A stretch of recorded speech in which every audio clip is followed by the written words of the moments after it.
At 18, you have your whole life ahead of you.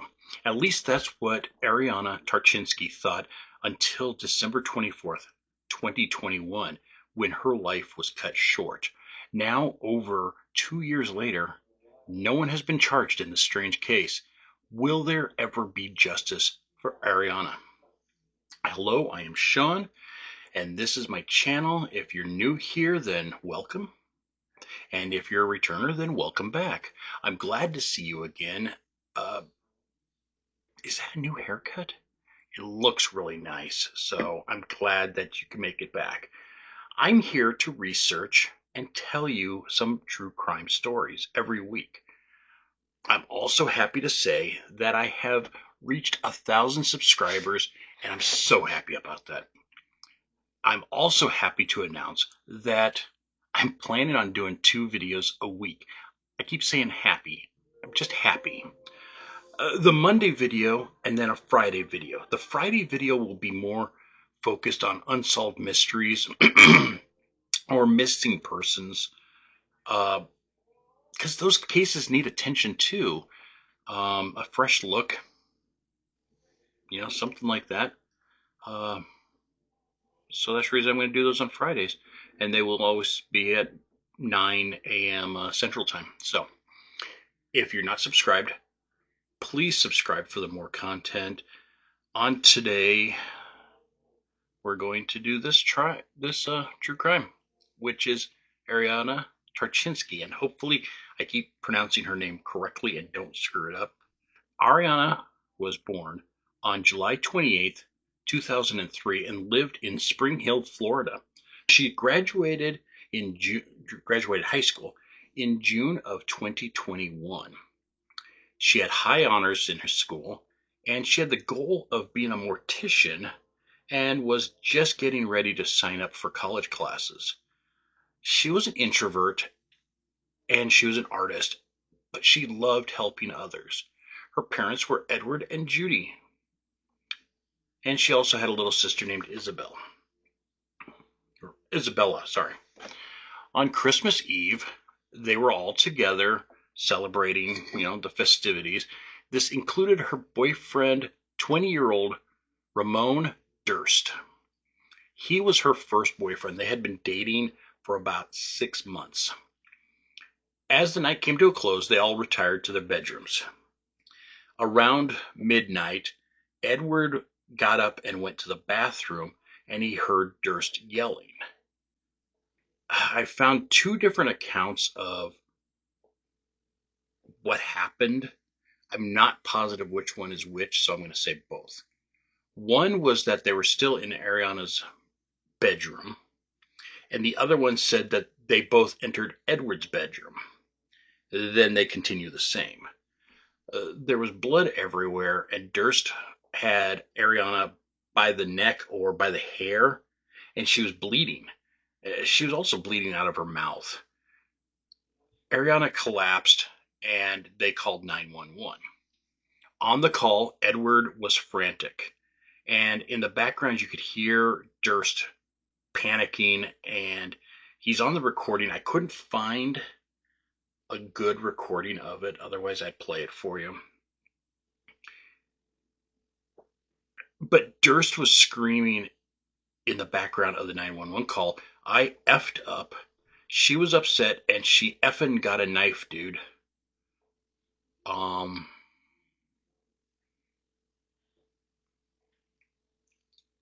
But that was all that has been said. The screaming was so intense and loud that Thomas Bianco heard it 4 doors down. He lived 4 houses away, and he could hear the screaming. He ran to the scene and was one of the first people on the scene. He stated that there was a kid that came out of the house all covered in blood, yelling and screaming. The kid said, "What the F does it matter? I'm going to jail anyways." And Edward was yelling at him, you effing killed her, you effing killed my daughter." And then Durst charged Edward. Apparently Edward punched him in the face or punched him and possibly broke his hand. I read that in a news thing. I'm not sure because I didn't see it anywhere else.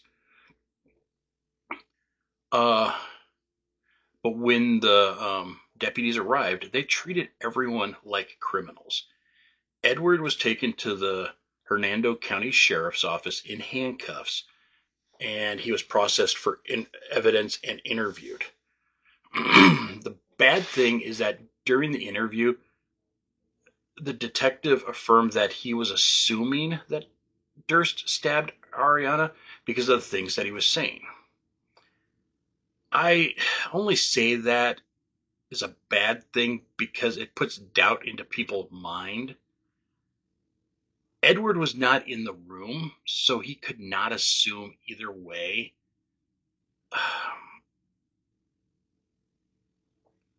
But that's fine. Back at home, Isabella was questioned without her parents present.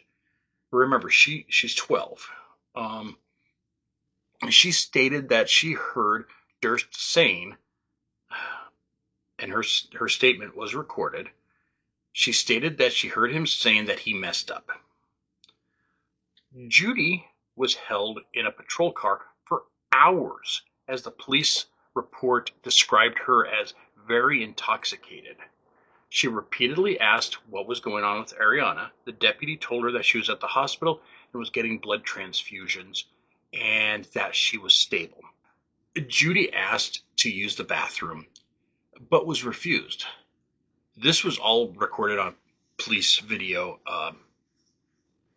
Couldn't find access to it online, but according to documents, it was all on police video. She even asked if she could just open up the door and pee right outside behind the vehicle. And the officer said that he was not allowed to let her out of the car. So she ended up peeing in the back seat. I'm not sure if she just peed her pants or popped a squat on the other side. I don't know. They didn't go into detail, but it's kind of ridiculous that they wouldn't let her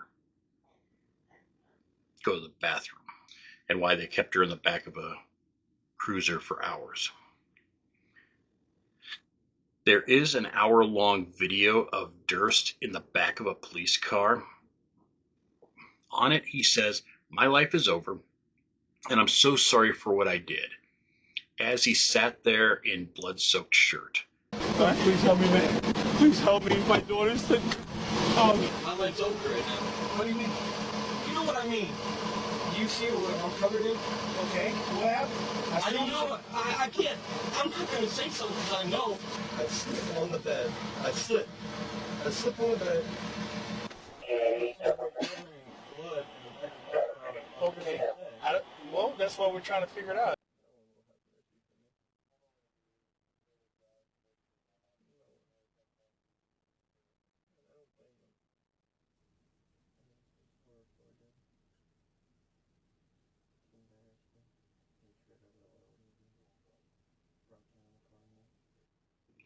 At the station, all Durst would tell the officers was his name, his date of birth, and his address.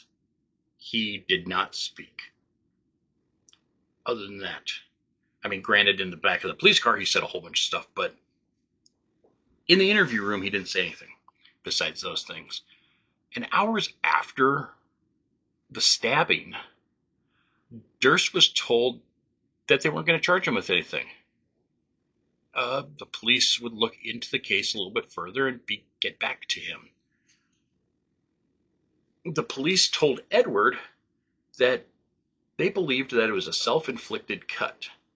Deputies stated that they found a drawing from about 15 months ago, or 15 months earlier, and the drawing was of a female with her throat cut and blood coming out of her mouth and neck. The family just kept telling the police that Ariana was an artist who liked horror movies and that she would never have done anything like this. Phone records show that Durst and Andrew's relationship had its ups and downs, with much fighting, including on that night in question. The District 6 medical examiner office ruled Ariana's death as a homicide. They went on further to say a homicide can only occur when somebody else commits it. So they found evidence that it was not her doing. But the sheriff's office still says that, it's self-inflicted.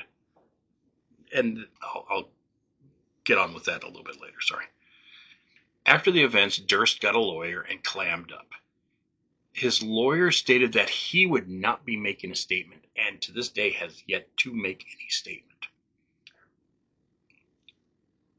There are lawyers out there and law officials that say that the police should have reconstructed the crime scene to see how it happened, but they never did it. Edwards stated that the police botched up the investigation. He said that they didn't even take the sheets with Durst's bloody handprint on it. Plus, they left 2 knives in the room and Durst's wallet. They're concerned about the art book, but left all that other stuff there. Seems weird. According to the sheriff's office, the case is still under investigation. On August 16th, 2023, the Ptarcinski, see, I knew I was going to mess it up. Ptarcinski's received a letter from Assistant State Attorney Peter Agron, stating that formal charges have not or would not be filed in this case. He stated the decision is a legal one dealing with criminal intent and the lack of evidence with regards to Ariana's death. It went on to say that he believed that there was no probable cause that Durst committed the crime. He said that even though the medical examiner ruled it as a homicide, that Florida courts have historically held that acts of negligence cannot be made criminal regardless of the loss of human life unless or without mens rea. So unless there's a reason for him to do it, he didn't do it, is how I'm understanding this.